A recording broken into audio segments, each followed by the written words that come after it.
Janata party Bhupalpally జిల్లా పక్షాన టేకుమట్ల మండల కేంద్రంలో ఇవాళ రైతులను ఉద్దేశించి వాళ్ళ రైతులందరూ కదిలి వచ్చి వాళ్ళ రైతులకి మద్దతు ధర ప్రకటించాలా, రైతులు పండించినటువంటి సన్న రకం వడ్డకి 2500 రూపాయల మద్దతు ధర ప్రకటించాలని చెప్పేసి రైతులందరం కలిసి వచ్చి ఇవాళ టేకుమట్ల సెంటర్ లో ధర్నా నిర్వహించడం జరుగుతూ ఉంది.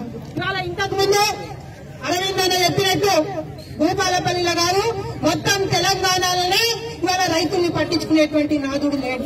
ఏ ఒక్క నాయకుడు కూడా అరవింద్ అన్న చెప్పినట్టు అందరు పోయి ఎందులో వచ్చారు, ఆ కారు పార్టీని తెచ్చిరు. ఆ కారు పార్టీలో అందులో స్థలం లేకుండా కప్పు కొడుతున్నా అన్నట్టు అందులో పోయి ఇరుక్కుంటా ఉన్నాం.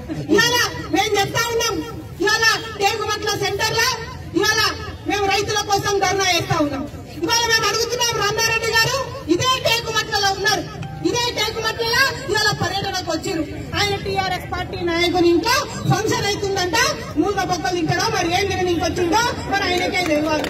ఇక్కడ నుంచి స్పీకర్ సార్ కూడా ఇప్పుడే పోయిండు, ఆయనకు అలవాటే కదా మరి ఏ ఇంట్లో పోతా ఇంకా తినడు, ఆయన కూడా ఇప్పుడే పోయిండు టేకుమట్ల నుంచి. ఇవాళ రైతులు ఇంత గోసపడి 100 ఎడ్లు కట్టుకొని ఇలా టేకుమట్ల సెంటర్ కు వస్తే మరి ఇలా ఆ రైతుల ఓట్లతోని కదా మరి ఈ నాయకులు గెలిచింది. ఒక ఆయనేమో ఇంతకుముందు స్పీకర్ గా పనిచేసిండు, ఇంకొక ఆయనేమో ఇంతకు గెలిచిండు. ఆ రైతుల ఓట్లతోని కాదు గెలిచింది.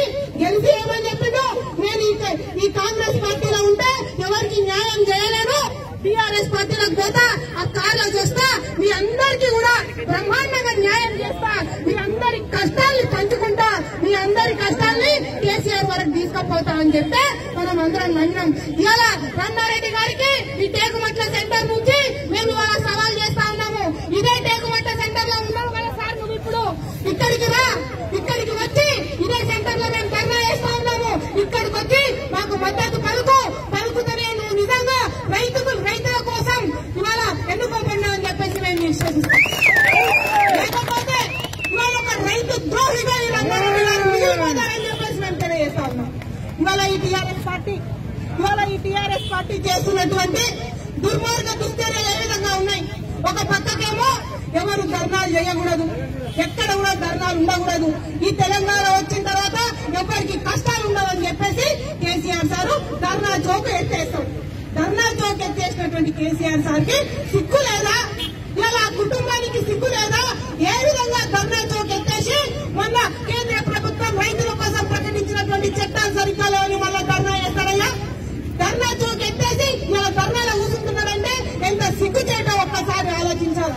ఇవాళ కేంద్ర ప్రభుత్వం రైతులని దృష్టిలో పెట్టుకొని రైతులకి మేలు జరగాలనే ఉద్దేశంతో రైతు పండించినటువంటి పంటని ఎల్లలు దాటి ఎక్కడికైనా తీసుకుపోయి అమ్ముకోవచ్చని ఉద్దేశంతో ఇవాళ కేంద్ర ప్రభుత్వం 3 చట్టాలను తీసుకొని వచ్చింది. ఏ ప్రభుత్వమైనా ఖజానా నింపుకోవడానికి పనిచేస్తుంది. ఇవాళ టీఆర్ఎస్ పార్టీ చూడండి, ఎల్ఆర్ఎస్ తీసుకొచ్చి మన నెత్తి మీద పెట్టి ఇవాళ గ్రామాల్లో ఎప్పుడో ప్రాతలు కట్టించినటువంటి పూరి గుడిసెలకు కూడా ఇవాళ పన్ను కట్టించుకుంటున్నారా తమ్ముడు? ఒక్కసారి ఆలోచించండి. ఇవాళ టీఆర్ఎస్ పార్టీ ఎల్ఆర్ఎస్ ఎందుకు తీసుకొని వచ్చింది? కేవలం ఖజానా నింపుకోవడానికి ఎల్ఆర్ఎస్ తీసుకొని వచ్చింది. కానీ ఇవాళ కేంద్ర ప్రభుత్వం నరేంద్ర మోడీ గారి ఆధ్వర్యంలోని కేంద్ర ప్రభుత్వం, రైతు బంధు కేంద్ర ప్రభుత్వం ఇవాళ రైతులకి అండగా కేంద్ర ప్రభుత్వం తీసుకొచ్చినటువంటి నిర్ణయంలో వాళ్ళ రాష్ట్రం నుంచి ఇంకో రాష్ట్రానికి ఇంతకు ముందు పంట తీసుకొని పోతే సెస్ కట్టాల్సినటువంటి అవసరం ఉంటుండే. కేంద్ర ప్రభుత్వానికి ఆ సెస్ రూపకంగా ఖజానాకి డబ్బులు వస్తా ఉండే. కానీ ఇవాళ మొట్టమొదటి ప్రభుత్వం మన స్వతంత్రం వచ్చిన తర్వాత రైతుల కోసం ఆలోచించినటువంటి మొట్టమొదటి ప్రభుత్వం. నాకు ఖజానాకి డబ్బులు అవసరం లేదు, రైతులు తాము పండించినటువంటి పంటని ఈ రాష్ట్రం నుంచి వేరే రాష్ట్రానికి తీసుకుపోయినా కూడా ఏ పోలీసు వాళ్ళు ఆ లారీని గాని ఆ ట్రాక్టర్ ని గాని ఆ బండిని గాని మధ్య ఆపాల్సినటువంటి అవసరం లేదు. ఏ రైతు కూడా ఎక్కడ కూడా ట్యాక్స్ కట్టాల్సినటువంటి అవసరం లేదు. భారతదేశంలో ఎక్కడైనా తీసుకుపోయి అమ్ముకోవచ్చని మొట్టమొదటి నిర్ణయం తీసుకున్నటువంటి ప్రభుత్వం ఇవాళ భారతీయ జనతా పార్టీ ప్రభుత్వం అని తెలియజేసుకోవడానికి ఇవాళ గర్వంగా ఫీల్ అవుతుంది. ఇవాళ రైతుల పక్షాన ఇవాళ భారతీయ జనతా పార్టీ అనేక నిర్ణయాలు తీసుకుంటా ఉంది. ఇవాళ రైతు పంట పండించినప్పటి నుంచి, విత్తనాలు కొన్నప్పటి నుంచి ఇవాళ మార్కెట్ యార్డ్ లో పోయి అమ్ముకునే వరకు రైతు ఎక్కడ నష్టపోయినా కూడా రైతుకి బీమా సౌకర్యం ఉండాలని చెప్పేసి పంటల బీమా పథకం, ఫసల్ బీమా పథకాన్ని తీసుకొచ్చినటువంటి ప్రభుత్వం ఇవాళ బీజేపీ ప్రభుత్వం. ఈ సిగ్గులేని కేసీఆర్ ఇవాళ కేంద్ర ప్రభుత్వం పంటల బీమా పథకాన్ని తీసుకొస్తే ఒక్క 400 కోట్ల రూపాయలు బీమా కంపెనీలకు కట్టాల్సి వస్తుందని చెప్పేసి 400కి కక్కుర్తిపడి ఇవాళ ఆయన కురుకుతున్నటువంటి ప్రగతి భవన్ 8 పైసలతో కట్టుకున్నాడా కేసీఆర్? ఇవాళ బ్రహ్మాండంగా ఇవాళ ఒక ప్రగతి భవనము 1000 కోట్లతో కట్టుకున్నాడు. ఇవాళ రైతుల కోసం ఒక్క 400 కోట్ల రూపాయలు బీమా కట్టింటే ఇవాళ లక్షల కోట్లలో నష్టపోయినటువంటి రైతులకు అందరికీ కూడా ఇవాళ డబ్బులు వచ్చాయి. అవునా కాదా? రైతు సోదరులు మీరందరూ కూడా ఒక్కసారి ఆలోచించండి. కేసీఆర్ 400 కోట్లకి కక్కుర్తి పడినందుకు మొన్న అకాల వర్షాలకు మనం నష్టపోతే మన భార్య పిల్లలను మెడల మీద ఉండేటువంటి పుస్తకాలను మనము కుదువబెట్టి ఇవాళ పంటలు పండిస్తే అవన్నీ అకాల వర్షాలకి ఇవాళ అవన్నీ కొట్టుకపోతే మనల్ని అడ్డుకునేగా మనను వచ్చి పలకరించినటువంటి నాదులు లేకపోయింది. అకాల వర్షాలకు మొత్తం పంటలు కొట్టుకపోతే భారతీయ జనతా పార్టీ ప్రతి ఊరికి పోయి ప్రతి రైతును కలిసి మీరు బాధపడకండి, ఇవాళ భారతీయ జనతా పార్టీ తరఫున మేమున్నాము, మీ విషయాలను రాష్ట్ర ప్రభుత్వం వరకు తీసుకుపోతాము అని చెప్పేసి ఎంత బతిలాడినా, రాష్ట్ర ప్రభుత్వానికి ఎన్ని మెమరాండాలు సమర్పించినా, కలెక్టర్లకి ఎన్ని లెటర్లు ఇచ్చినా కూడా చెవుల ఏమంటారు శ్రీసం పోసుకున్నటువంటి కేసీఆర్ ఆయన మాటలే ఆయనకి వినిపిస్తాయి. ఇంకెవ్వరు చెప్పినా కూడా ఆ కేసీఆర్ సార్ వినడు. అందుకోసమే ఇనవా బిడ్డ అని చెప్పేసి మన దుబ్బాకల బుద్ధి చెప్పారు అదే రైతు. ఇలా దుబ్బాకల కేసీఆర్ కి అదే రైతులు బుద్ధి చెప్పారు. ఇవాళ మేము అడుగుతా ఉన్నాం, మొన్న జీహెచ్ఎంసీ ఎన్నికల్లో వర్షాలకి ఎక్కడ వరదలు వచ్చినాయని చెప్పేసి 750 కోట్లు జీహెచ్ఎంసీ ఎన్నికల్లో వరదలలో నష్టపోయిందని చెప్పేసి ఇంటికి 10,000 రూపాయలు ఇచ్చినావు కదా సార్. ఎందుకోసము? ఇవాళ జీహెచ్ఎంసీ ఎన్నికలు వస్తున్నాయి, వాళ్ళందరూ నన్ను ఓట్లేసి గెలిపియాలని చెప్పేసి నువ్వు 10,000 రూపాయలు ప్రజల ధనం, మన ధనం, మనం రైతులము, మనం ఎల్ఆర్ఎస్ ద్వారా కట్టినటువంటి పైసలు, మనం ట్యాక్సుల ద్వారా కట్టినటువంటి పైసలు 750 కోట్లు అలా జీహెచ్ఎంసీ ఎన్నికలలో నీళ్లు ఖర్చు పెట్టి 10,000 రూపాయలు ఒక్కొక్క ఇంటికి వచ్చినావు కేవలం ఓట్ల కోసం. కానీ నీకు ఎందుకు దయగలగలేదు మా రైతుల మీద? ఆ 750 కోట్లకెళ్లి కొంతైనా మాకు ఇవాళ అకాల వర్షాలకి నష్టపోయినటువంటి రైతులకి 25,000 రూపాయల చొప్పున ఎకరానికి ఇస్తే ఇవాళ రైతు కుటుంబాలు బాగుపడకపోయేవా? ఇవాళ మేము అడుగుతా ఉన్నాం. ఇవాళ ఏ రైతు కానివ్వండి, తెలంగాణలో ఉండేటువంటి ప్రజలందరూ కూడా వివేకవంతమైనటువంటి వాళ్ళు. ఇవాళ 750 కోట్లు ఇలా హైదరాబాద్ లో గుమ్మరించినా కూడా ఇలా భారతీయ జనతా పార్టీ నువ్వు నిరోధించలేకపోయినావు. ఇలా 48 సీట్లు మేము జీహెచ్ఎంసీ ఎన్నికల్లో గెలుచుకున్నాము అంటే ఇలా ప్రజలందరూ కూడా నీ డబ్బులను చూస్తలేరు. ఇలా ప్రజలందరూ ఎవరు కూడా నీ డబ్బులకు ఆశపడతలేరు. ఇలా వాళ్ళ కోసం ఆలోచించేటువంటి నాయకత్వం కావాలని చెప్పేసి ఇలా ప్రజలు చూస్తా ఉన్నారు. ఇలా తెలంగాణలో ఉండేటువంటి ప్రజలకందరూ కూడా ఇవాళ మేము హామీ ఇస్తా ఉన్నాం. భారతీయ జనతా పార్టీ ఖచ్చితంగా ప్రతి సమస్య పైన పోరాడుతుంది. ప్రతి కర్షకునికి వెనకాల ఇలా భారతీయ జనతా పార్టీ నిలబడతా ఉంది.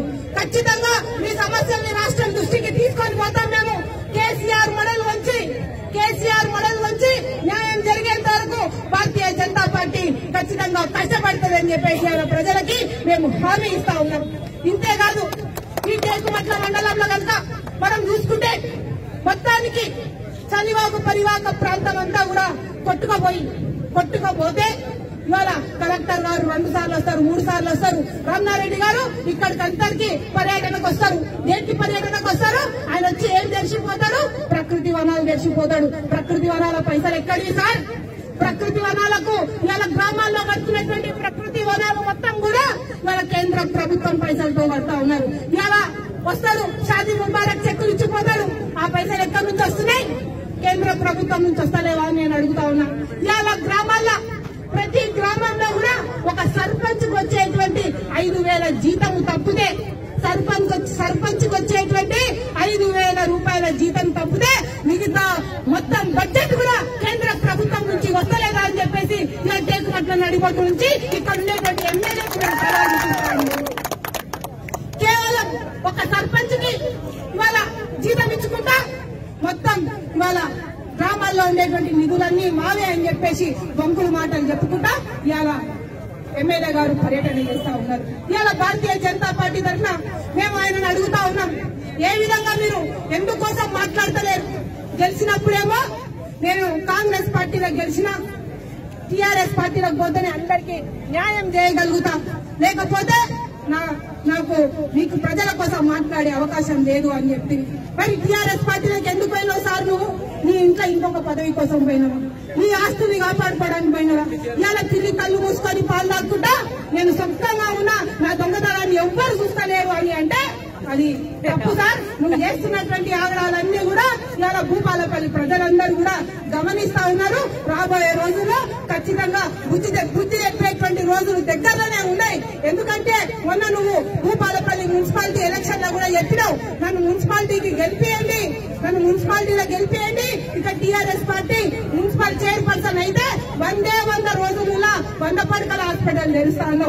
ఎక్కడ తెరిచినా సార్ 100 పడకల హాస్పిటల్?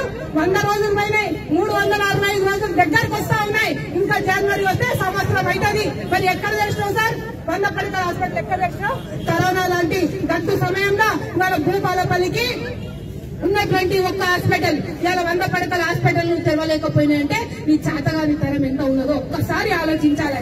100 పడకల హాస్పిటల్ తెరిపి నీకైతే చేత కాలేదు, కానీ ఆయనకు భార్యకు మాత్రం ఏం పదవి వచ్చిందయా? ఒక్కసారి చెప్పండి. జడ్పీ చైర్పర్సన్ వచ్చింది. ఇవాళ భూపాలపల్లి పరిస్థితి కనుక మనం చూసుకుంటే ఎంత బాధాకరంగా ఉన్నదంటే ఒక్క భూపాలపల్లి చిన్న జిల్లాకి ఒక ఎమ్మెల్యే, 3 జడ్పీ చైర్పర్సన్. అవునా కదా? ఒకరు గండ్రజ్యోతి భూపాలపల్లి ఉంటుంది, ఆమె జడ్పీ చైర్.